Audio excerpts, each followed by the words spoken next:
to everyone who's here. I'm going to go through some proven success principles that I'm sure will help people to identify some areas that they may not have thought about for a while, or also to check in and sort of think, oh, well, actually, you know, I'm doing okay. You know, the things that I've got in place are actually quite good. And, you know, and maybe I should work a bit more in this area, or it might give you a tick to really remind you that you are doing a really good job. So what I'm wanting to go through is, first of all, for those of you that don't know me, this is me. I've been a business coach for over a decade. I used to be, well, have been a triathlete for many years, over 20 years. So I'm quite a disciplined person. I've recently published my book. Those of you that have read it, I hope it helped inspire you on your step of entrepreneurship. I do quite a bit of speaking. I'm speaking for Rotary Club in a couple of days for some entrepreneurs, and also, I'm the Master Licensee for Engage and Grow, which is an engagement program to help people in the workplace. And I'm also no stranger to commitment, because I've been happily married for over 30 years. Actually, it's over 35 years now. So that's me. So a bit of a snapshot for those of you that don't know me, and welcome to those that are on the call. So when we look at some, you know, proven success principles, I think the first thing comes back to your values. And what do you actually stand for? You know, what is it that you stand for that is really, really important to you in your business? And it's really important to identify, you know, what is it that you stand for, because that can shape the whole face of your business. So really, this is about defining, you know, your actual company values and saying, what are these core values that stand behind you and also your business? And, you know, I mentioned this in the book, that over the years of working with business owners, the closer people's values are, their personal values, the closer they're actually aligned with their business values and what their business is all about, it seems to be the happier they are, the more seamless their life and their business is, because their values are totally aligned. And then the easier it is for them to be very authentic in their business, because their values, their personal values, are aligned with their business values. And, you know, I had someone recently that worked in a meat distributorship, and the lady didn't eat meat, and she said she found it very uncomfortable. Well, that was not aligned with her values, so it would feel uncomfortable. So thinking about the values of your business and the values of you, how do you actually define them? Have you clearly defined what they actually are? You know, what are the company's core values? And, you know, sometimes this is a good process to do with your team.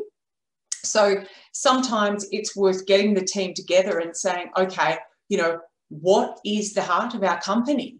Let's make a list of everything that represents our company. What do we believe in? And this is a process that they can actually be part of and say, well, what do we stand for?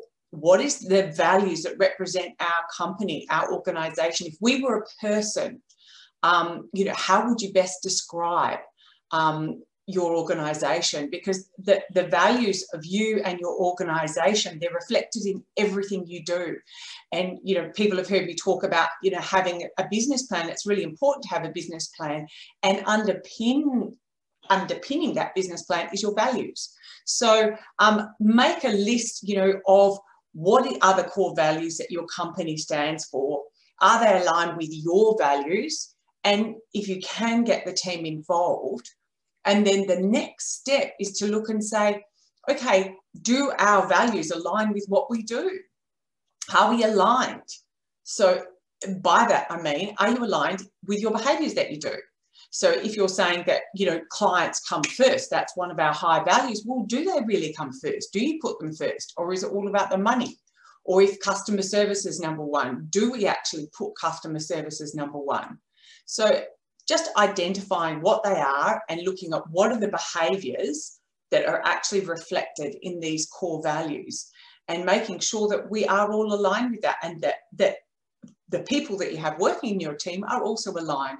And it's a real help when hiring people as well, because we want to see, are their values aligned with our company values before we even hire them.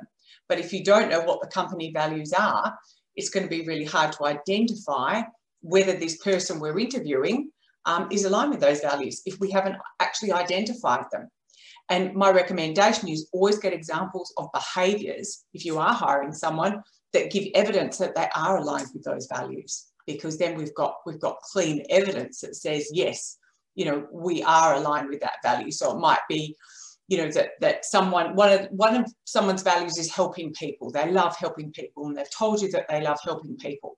And you're in a business, it's a service industry that's helping people. So you might be an IT company that looks after people's IT needs and makes sure that they have seamless, you know, IT support at all times. And if someone you're hiring says, you know, I love helping people, that's one of my highest values, and say, great, what's some examples? And they've got no examples of helping people, they've got no examples of doing any kind of volunteer work, any kind of service jobs, any kind of helping in any way. Well, they're telling you porkies. Because if someone really is that's one of their highest values, they will have evidence of that. They will have actually got some kind of history around helping people. You know, I'm one of these people that love helping people. So I volunteer in a charity. When I was younger, I used to volunteer in kids camps. I was involved in the Girl Guides. I used to help a brownie pack. You know, I used to coach in sporting groups, volunteering kids for coaching, because that's clear evidence that that's one of my values. So I hope that makes sense. Now, once we've got clarity of what our values are, what's important to us? You know, we really need to set some goals and say, okay, well, where do we want to go? What's important to us? So once we've established what our core values are, it's really important that the people who are in our team know what those core values are.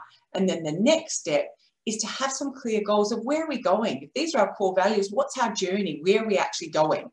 So if you're wanting to achieve something, we need to know, well, what is it that we want to achieve? What does that actually look like?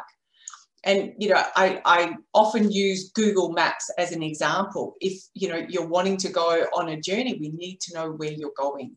So it needs to be very clearly established. What are the goals that you actually want to achieve in the company?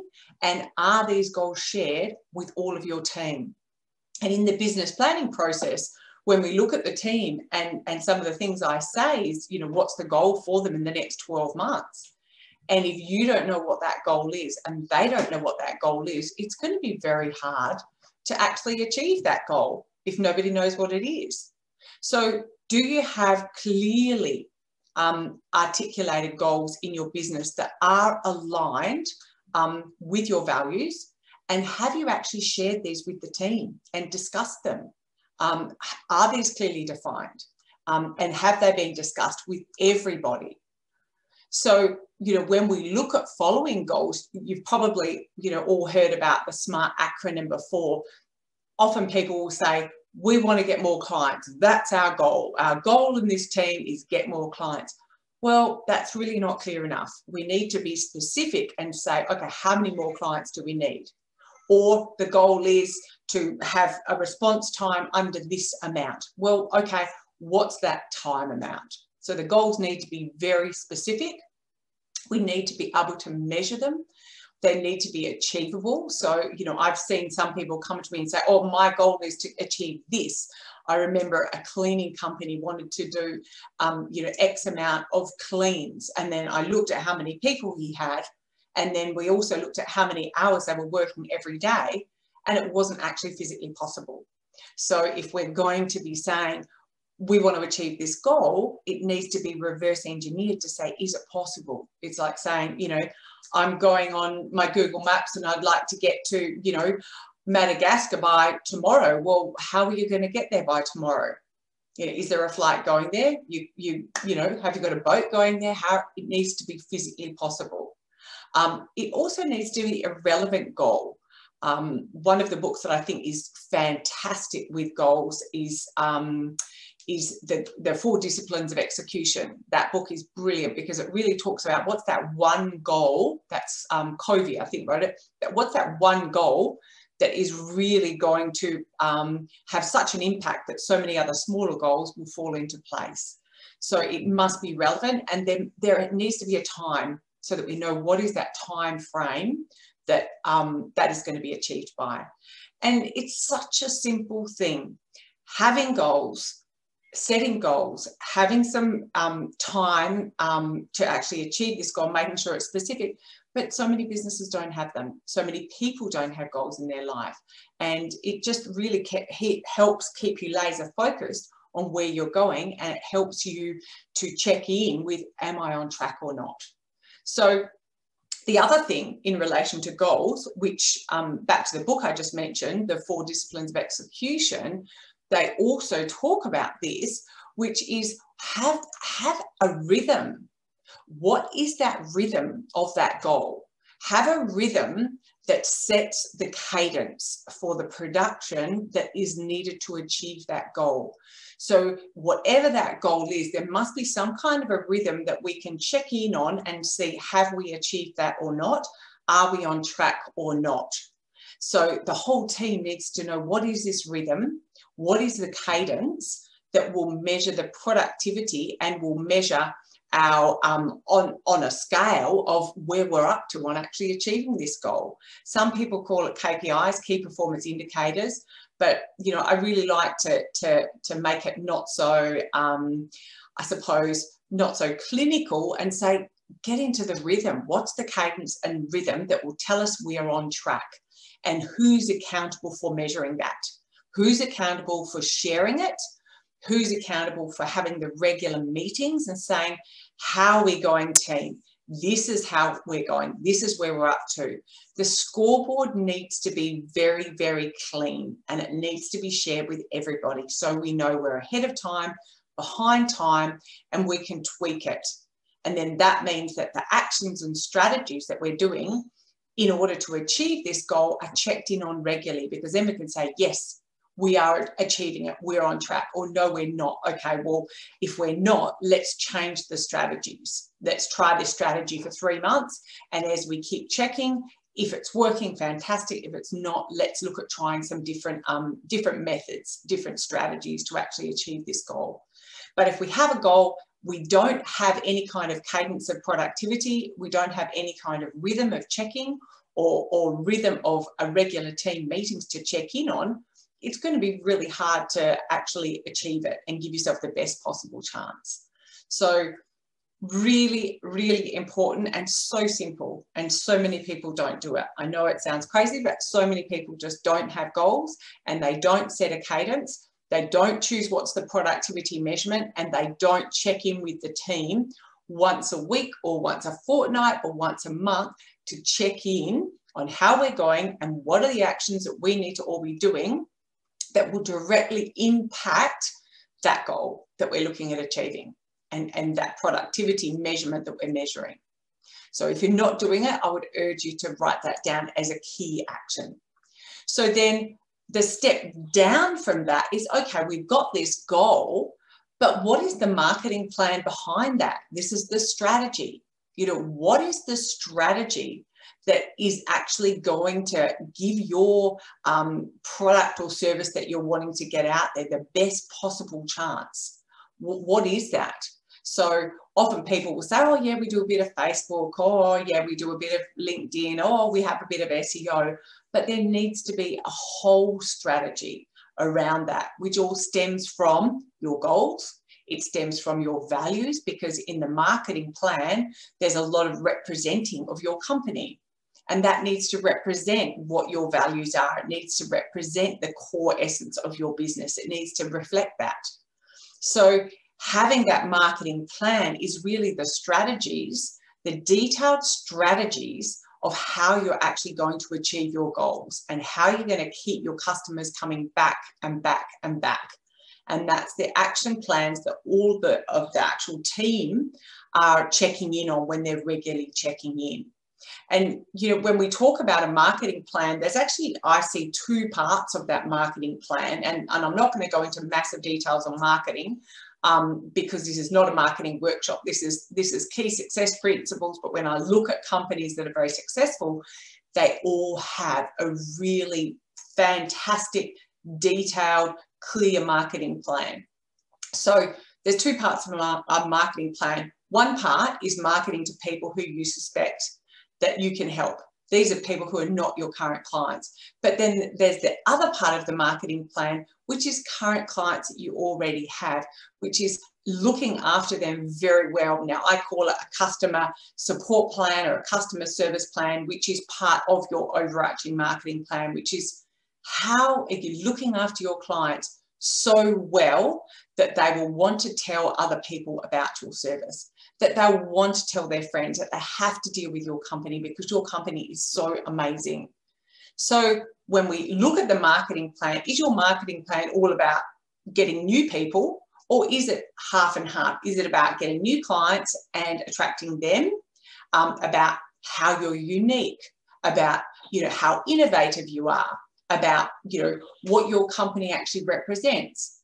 But then the other half, which is looking after your current clients, how is that represented? Do you have a customer service plan, or do you have, you know, a customer support plan that actually nurtures the current clients so that they will keep coming back? They'll keep coming back year after year, and they'll keep telling their friends about you. So in the marketing plan, one of the I suppose, pinnacles of a marketing plan is to understand what sets you apart from your competitor. And do you know what sets you apart from your competitor? And the other thing is, once you've got clear of what sets you apart from your competitor, do all of your team know that? Do they know why you're different? The other thing is looking at who is your target audience, who's your ideal client, and be very clear on the avatar of your perfect client, because then it's very easy to identify when we're coming into contact with our ideal client, because we've clearly defined with the team who our ideal client actually is. So once we've identified that, it's about saying, what are we actually selling? What is our audience actually needing? Now, the thing is often people will say, I'm just selling a service, but we want to say, all right, are we clear on what that service is actually delivering? What's the why behind that service? Do we know what's that problem that's being solved? What's the problem that our service is being solved? So it's not just a product. So we've got very clear on who that audience is, but we need to go one step further and say, what is the product that we're solving for that client? So that every time we're talking to our potential target market, we're talking about the problem that we're actually solving, not the actual product itself, because they're coming to you with a problem that they need to be solved, not just a product. And, you know, it's that old Simon Sinek, you know, people don't care what you do, it's why you do it. It's what you're actually giving them. It's the difference you're making that is why they're coming to you, not for the actual product that you're selling. If you could solve their problem with another product, then that would be fine as well. So getting very clear on what that problem is, who the audience is, and what is the benefit that your product is going to do for them that's going to make a difference to them. So lots of questions here that you may have answered before, or you maybe could answer them a little bit better. So who is this target? You know, who is this, this ideal client? Who is this avatar? So this is about, you know, how old are they? You know, where do they live? What do they read? What do they like, you know, doing in their spare time? We need to be very specific with our target market, and we need to know who is that target market, and, you know, what is it that they really want that you can actually deliver. But more importantly, getting inside their head and thinking, what are they sitting up at night worrying about? What is their biggest challenge? You know, what is the problem that you have, you know, got very clear that's in their head, so you know what they're thinking.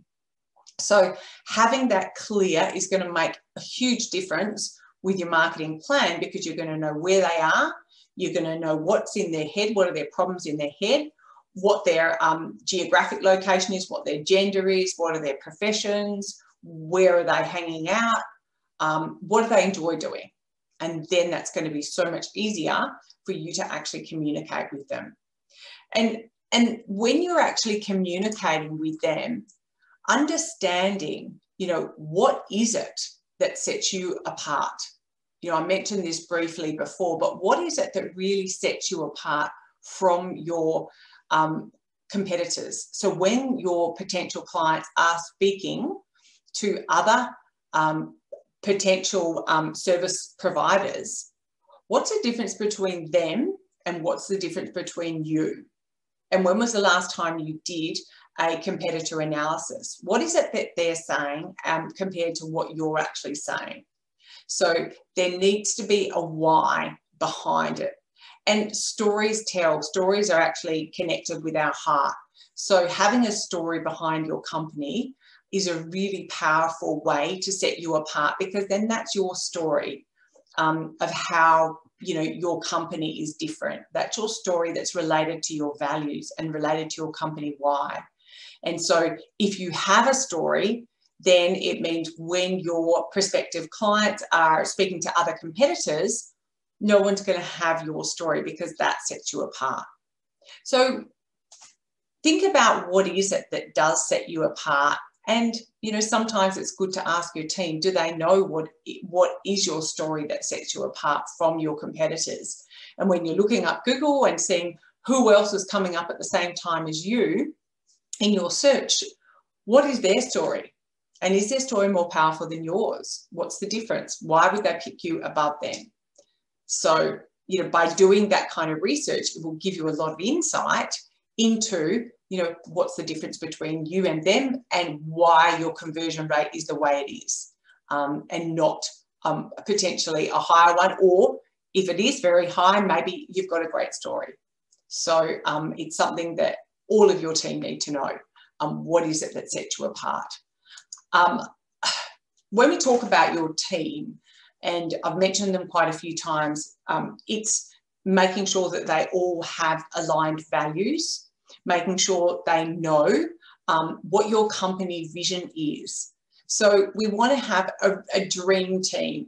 We want to have a team that's like your family, that's like the glue that holds everything together. So part of, you know, the success principles of really amazing companies is always their team. They always have an amazing team. You know, in the book, I think it was Good to Great, I think, or Leaders Eat Last, one of them, they talk about, you know, companies that were really, really highly successful companies that were placed in the same industries as companies that were not so successful. And the CEOs of the very successful ones, when asked what was their key to success, they always said it was their amazing team.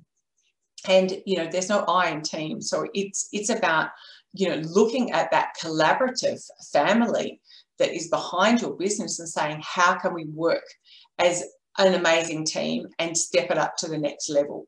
So some of the things that, you know, are key in this is, you know, creating and defining that vision of where you're going and those values, being very open to communicate. Communication is always the top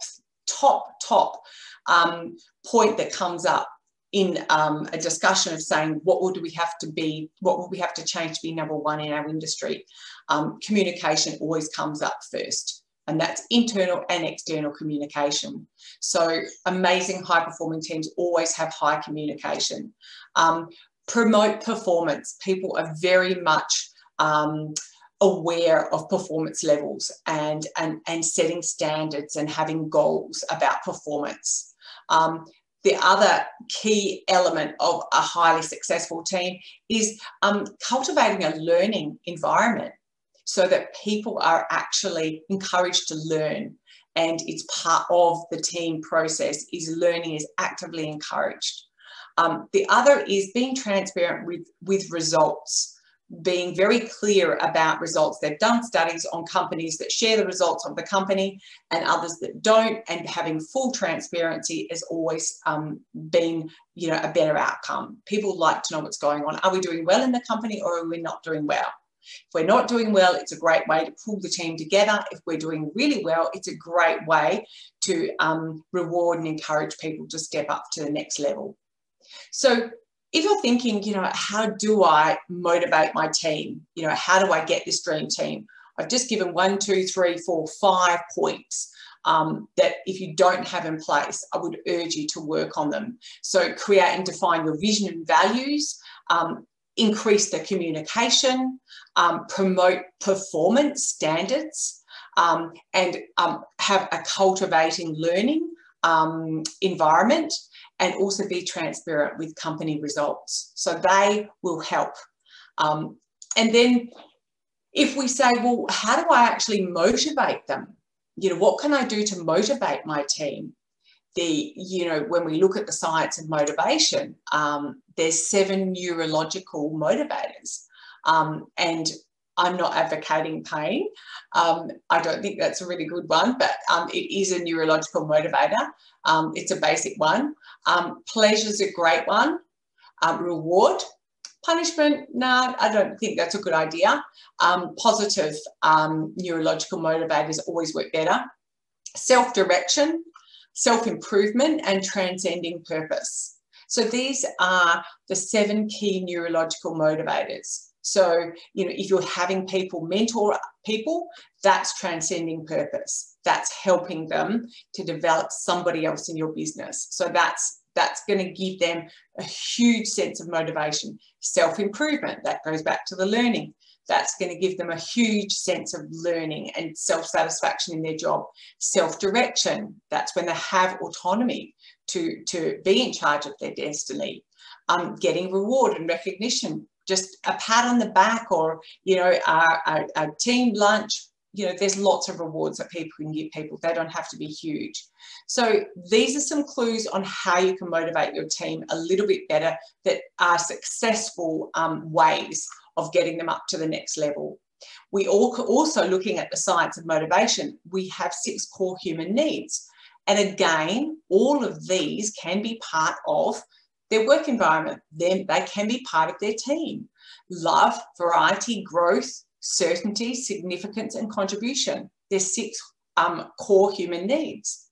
Now, I truly love people over the years that I've worked with. And you know, you can build a really great bond with people that you work with. They can be a part of your heart.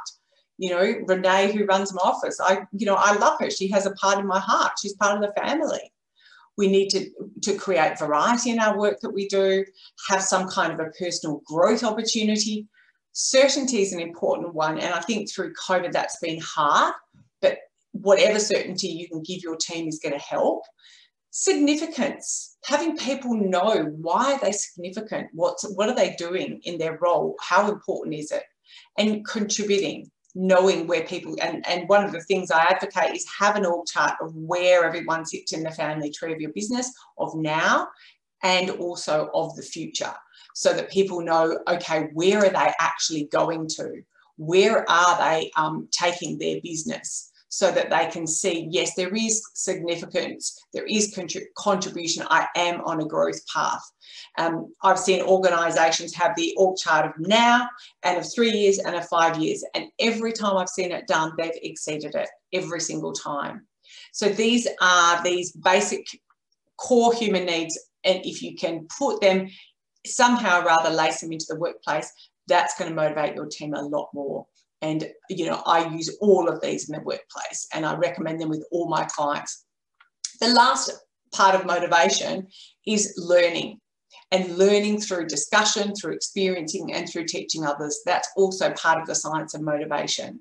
So if we're looking at saying, how can we get our team to perform better and step up to the next level, this is huge part of the keys to how successful organisations step up. I mean, Deloitte talks about saying, you know, the top companies that are performing today, the top profits, they're all heart-based. That's all of this. This is all what's behind the human being.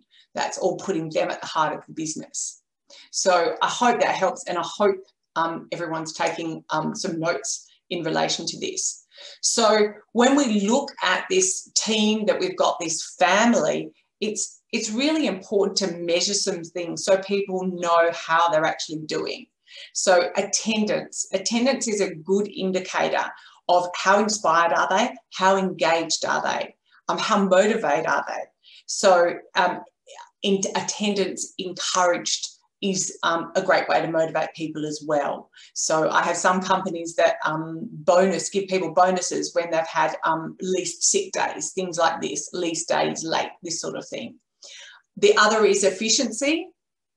You know, if people know if this is efficient, if these jobs are going to take this much time, I'm doing really well today. So is there any kind of measure of efficiency in the work that the people in your team do, so that they can see, yes, I'm doing really well today, or I'm having a tough day, I've got to step up. I really need to be able to step up. The other thing as well is how helpful are your team? That's a great indicator of whether they're engaged or not. So do you keep an eye on seeing, are they really inspired to step up and help your clients step up and do, you know, the work after the day is finished that needs to be done because you want to help a client. The other thing, when we look at things that we can measure, is there any initiative? Do they have initiative? Are they showing initiative? If someone's really engaged, they will show regular initiative and put their hand up to just step up and say, yep, I'd love to do that. I'd love to start this. I'd love to do this. So that's something that you can keep an eye on. If someone's really engaged, they will often put their hand up to have these initiatives started, or put their hand up to run an initiative. I've got a client that's just recently started the fun committee. He said, I want more fun at work. Who wants to run the fun committee? So they've now got a fun committee going, which is, it's you know, it's just a bit of fun. The other one, the last thing to measure would be quality of work. What's the quality of the work that they're delivering, and what's the quality of the environment that they're actually, how are they looking after their environment?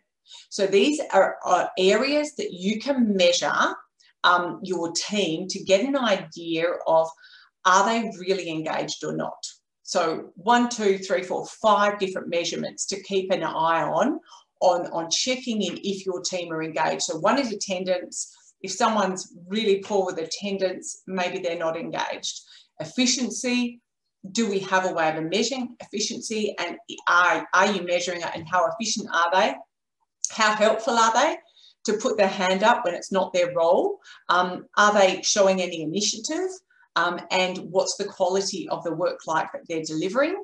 And what's the quality of the environment like that they're in? Do they have pride in that environment, or is it an absolute mess? So these are 5 measurements that you can start to keep an eye on, or your team leaders can keep an eye on, to get an idea of who's really engaged and who's not, and who really wants to be there and who doesn't want to be there. So these are things that companies that are at their peak are measuring and keeping an eye on a regular basis, to see who's lagging behind, who can we help, who can we encourage to step up. So when we're looking at this team, one of the ways to really keep an eye on how are we going is to stay engaged in the performance of the company on a regular basis. Now, one of the things that I have seen work very well is people having daily huddles. You know, stay close to that core so that if there's problems, they can be nipped in the bud straight away. So having a daily huddle is a great way to be very close to the core, to identify, are there any potential threats, any potential challenges or problems that may be coming up today or over the next few days. So having those check-ins regularly to stay close to the core, so that then we can really identify what needs to be done quickly and act on it. So it's just so that things don't get escalated, things don't fester, with customer service, with teams, with engagement, all of that, because you're on the pulse and you're checking in on a regular basis. So do you have any kind of daily huddle? Do you have any kind of, daily start of day meeting or way of checking in with the performance and the engagement of the team to identify if there's anything potentially happening or festering that needs to be attended to straight away? So hopefully you are having something that checks in on. So focusing on strengths. Part of what makes a strong company culture is in recognizing and playing to individual strengths. So when we look, the most inspired people are the ones who value what they can do and value also where they're not good at. So they hire experts that might be good on financials or hire experts that might be good on marketing, and they really hone in on their strength. So, are you very clear on what is your strength and what are your team members' strengths? And really be very clear on acknowledging those strengths and focusing on those strengths. And if someone is not strong in one particular area, then that particular job doesn't need to be done by them. I was speaking to a client the other day, and we did a study many years ago on his sales team. And what we did was we did a time study for 2 weeks, and we analysed all the time that was spent every day and what it was actually spent on. Now, these were the sales team, and it worked out that most sales reps were spending about 3 hours per day on administration. And they're all salespeople. There was about 15 of them, and they all said, I'm not good at admin. I wish I didn't have to do admin. So after this study, what we ended up doing was acknowledging that these guys and these females were really great. Their strengths were with interpersonal skills, with connecting with clients. Their weaknesses were the administration and putting the orders through and getting the paperwork right. So what we did is we hired 3 admin ladies to take over all of that part. And I spoke to the owner only a couple of days ago, and he said to me, that time study that we did and changing the allocation of the roles from the salespeople to admin people who are good at admin, he said that was instrumental in stepping our business up. He said it was absolutely key. The sales went up about 40%. Now, we're talking about quite a few $100,000. They just went up within 3 months. Because what we did is we focused on the strengths of these people. These people were great at inspiring their clients to trust them and to do business with them. They were not good at paperwork or admin. So understanding in your team and with yourself, what are the strengths of your team? What are they really good at?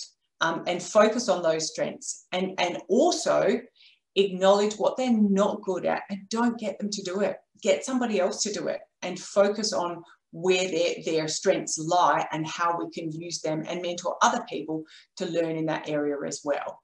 So very, very powerful way to utilize the strengths of your team and the skills of your team.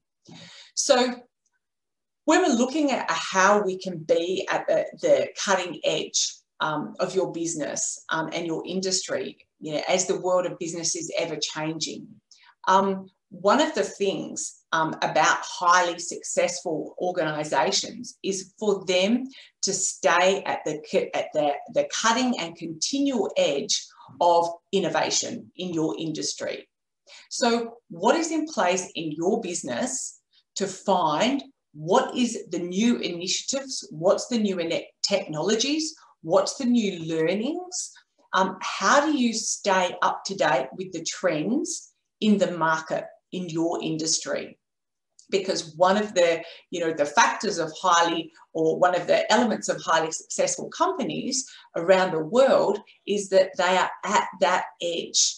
They're always developing and understanding what's new. What's the new softwares? What's the new products? What's the new programs? What's the new systems? Because then that way, if a curveball happens, they are at the cutting edge of their industry of what's available. So do you have in your business a person or a process or any time put for learning and innovation in your industry? Now, I have some clients that I know that give people 1 to 2 hours a month that they actually have to invest on learning about new markets, new technologies, new programs, new systems, new technologies that will make a difference to their clients and to their business. And what they do is they have to say what they've been learning on, and then they report them back to the team and say, hey, I've just learned this is going on overseas, or this new product's come, or do we know we can get a plug-in for this, or this company's just come up and look what they're doing. They're delivering the service in this way. So in your business, if you want to be, one of these organisations that are very successful, this is a habit that can be laced into part of your business, way of doing things, of having this process of learning more about what's going on around the world, what's new, what's changed, what's different, and how can we integrate that into our business, and what will benefit us and what won't benefit us. But it's important to know what's out there. And it's important to know what your competitors are actually doing with that new technology, with those new products, with those new systems, because your competitors are going to be looking at them too. So it's going to give you that edge, because there's other people out there that don't. They're stuck in their old ways. They don't research, they don't learn, they're not looking to grow, they're not looking to change. And the business world's changing all the time, so we need to change with it. So have that as part of your processes. And, we talked about you looking at your strengths, but the other side of that, the flip coin of that, is embrace your failures too. If you are looking at the cutting edge of innovation and you are researching, there'll be things that won't work, but embrace the failures. If you are, focusing what are people's strengths and looking at discovering what are the areas that they're not good at, we learn through failure. And, Thomas Edison found over 1,000 ways not to make the light bulb. Now, if he didn't fail over 1,000 times, we wouldn't have the light globe. The light globe, that's a great word, the light globe. So, do you have a culture that embraces failure? Is it okay to fail? Because then we can see, okay, that's not the way to do it. And how can we learn from this? What broke here in this process? And how can we create a system so that process doesn't break again? And if we didn't have a failure, we wouldn't be able to then reverse engineer it and work out, okay, how can we make a system so that this doesn't happen again? So embracing failure, a culture of embracing failure is really a way to create more success. And you've probably heard people say fail fast. Well, the quicker we can fail, the more we learn. So have that as part of your culture in your organisation, that you do accept failure is okay, because that way we learn how to work out some systems that we can share with the team to make sure that we're progressing and that we're going forward in our business and our business development. Because if we have a culture of failure is not allowed, then people are too scared to try things. They're too scared to step out of their comfort zone. They're too scared to share failures, so that then they'll happen again and again and again. So talk to the team about the failures. Talk to them about what we learned from them, and have it as part of the culture that it is acceptable to fail, and that is okay. And we will make sure that through every failure, there's a learning. And that's how we learn, is through failures. We don't learn through successes. So embrace that. And some people are often very scared to share their failures, but it's quite the contrary. The more failures, the more we learn, the more we grow. So have a place for that in your team and in your environment, so that we can actually share and grow and learn as a team because of those failures. So we talked about when we look at a team, what motivates people, and transcending purpose is one of them. So, part of that is making a difference. As a business owner, you know, you strive to make the environment within your company a great, you know, an inspiring place to work. But also it's about saying, okay, what can we do to make a difference in the greater world? You know, how can we as an organisation make an impact that is a legacy, or that is in line with our values? So some people, you know, have a social responsibility committee. They have a social responsibility program whereby they give back to the community. And I've seen some amazing programs where they've worked with recycling things, they've worked with, you know, disabled people, they've worked with street people, and looked at saying, what can we do to make a difference? And have that as part of your values of your organisation. Because giving back to the community, when we talk about leadership, and we talk about level 5 leadership, that's the top level.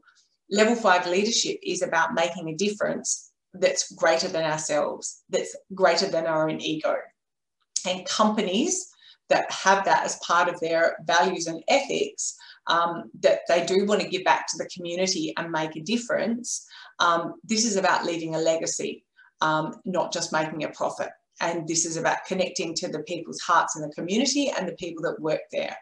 And when, as I've said before, companies that are heart-focused are, in this day and age, Deloitte says, are far more profitable. So if we're focusing on the hearts of the people in the organisation, and we're focusing on the greater community and making an impact and giving back and having everyone part of that giving back process, whatever that may be for you, it creates a lot richer environment, and it creates a much more engaged workplace, because everybody knows that we're making a difference. Everybody knows that we're looking at something that's, you know, going to make a sustainability difference, or it's going to, you know, have some purpose that's going to make a difference to the environment or to the community or to the people or whatever it may be that they choose. So having this will give you that edge that often, you know, people that have been in very profit-based businesses haven't experienced, that will really keep them engaged within your organisation. So if you don't have something like that, it's definitely worth looking at, it's definitely worth thinking about. So celebrating wins is another key to successful organisations. It really makes a difference when people celebrate. When we've done, you know, what motivates people, reward and recognition is generally comes up as number 1. So what do you do to celebrate with your team? You know, do you have bonuses? Do you have family barbecues? Do you have, you know, I've seen some people give them, you know, like maybe vouchers, have time off. One organisation I know has, every time it's your birthday, you always get your birthday off. Others give time off for great performance. There's all kinds of things, but what are you doing to celebrate with your team? I've got one client who I remember took his team to Bali when we were allowed to go to Bali. He took his team to Bali. I had another client who took the team to Melbourne for their AFL Grand Finals. So what is it that you do to celebrate wins with your clients? And if you're not doing something to celebrate the wins, I would definitely urge you to talk to them. What would be a great idea to celebrate? What would motivate everyone to be very excited and to celebrate? And then we can have some, you know, measurements of how we're going to measure it, and when we're going to announce it, and how we're going to celebrate. Other is impromptu celebrations, and impromptu reward and recognitions also go a long way. Just giving someone a pat on the back and saying, you did an amazing job this week, you know, thanks, I couldn't have done it without you. That just goes such a long way. So how often are you celebrating successes and rewarding and recognising your team that are part of that success? Because that's a very key principle of success in any successful organisation. People need to know. They really need to know that they're appreciated. Feedback. Feedback is another huge part of a successful organisation. Be open to feedback. If we're wanting to be successful in our organisation and successful within our company, we must be open to feedback. Now, there's a few rules around feedback, and I've done feedback sessions with groups and they've absolutely loved it. I generally do it in a group, and there's a few rules around it. First of all, it must be seen as a gift, and these rules must be stated at the beginning. No talking or laughing during the feedback, and no right of reply until the end. It's not allowed to be personal. It's really got to be team success feedback.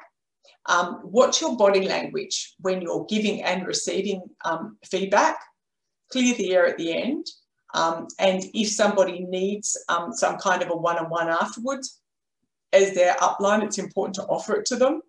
So when we're doing feedback, what I normally do is do it in a group with a team of peers, and we sit quietly and everybody must write down the top 2 strengths that you bring to the organisation and the top 2 areas that you can improve. And generally, the top areas that they want, that they would recommend for them to improve, they're normally no surprise. But the top 2 strengths are very heartwarming, and people love having feedback. People love this session. And often I would recommend for people to do it maybe, once a month or once every quarter, and just do it with your peers that you work with on a regular basis. And say, right, we're going to do feedback, and we're going to do feedback on, over the next month, and we just do one person at a time. And they actually write it on themselves as well, but they share last. So top 2 strengths that you bring to the organisation, and top 2 areas to improve. And then it's out in the open what areas they need to improve on. And I do this with the business owner too. It's important to do it with them, because often the areas that they want to improve on, they think that nobody knows, but they all do know what areas they need to improve on. Normally it's delegation, normally it's letting go. And remember that the rules need to be upfront at the start. So seen as a gift, no talking or laughing, no right of reply to the end, nothing personal. Keep body language when receiving and giving it neutral. Clear the air at the end, and offer a one-on-one if it's your team, if there's something that they really need help on improving on. If it's an area that really needs to be worked on, they might need some assistance, or they might need to have some mentoring around that. So one of the proven success principles with organisations is that they give regular, open and honest feedback, and that's part of their culture, is to have that regular feedback loop, so that there's nothing that's festering or left that is people putting their head in the sand. Oh, they can't do that, they can never do that. No, we acknowledge they're not good at that. Let's get them to work on that area, or let's get somebody else to do that. So open and honest feedback. Everyone loves doing the feedback section. It's very heartwarming, and it's very eye-opening, and people love it, and it also clears the air a lot. So that's it for me. There's been a lot of success principles. It's basically about getting clear on your values, clear on your vision of where you're going, making sure that you have a very clear understanding of what's different about you and your organisation. Having that marketing plan as part of your business plan is crucial, and working with your team and having those key ways of motivating your team front of mind. Reward and recognise your team regularly, and check in. Have some kind of a rhythm that you check in regularly with your team on how they're going. Forgot to mention, goals are an important part of your plan, so we need to know what the goals are, where we're actually going. So I hope that was not too much, but I just wanted to go through all of the principles together, and I hope that people took away some areas that they could potentially improve on. And if you have any questions, feel free to email me, and hopefully you've taken lots of notes and some tips and takeaways to improve and step your business up to the next. So if you just took one thing away today, then go and implementing it will make a difference. So I'll be happy if that's the case. So thank you very much, and goodbye from me. And yeah, don't hesitate to email me if I can help.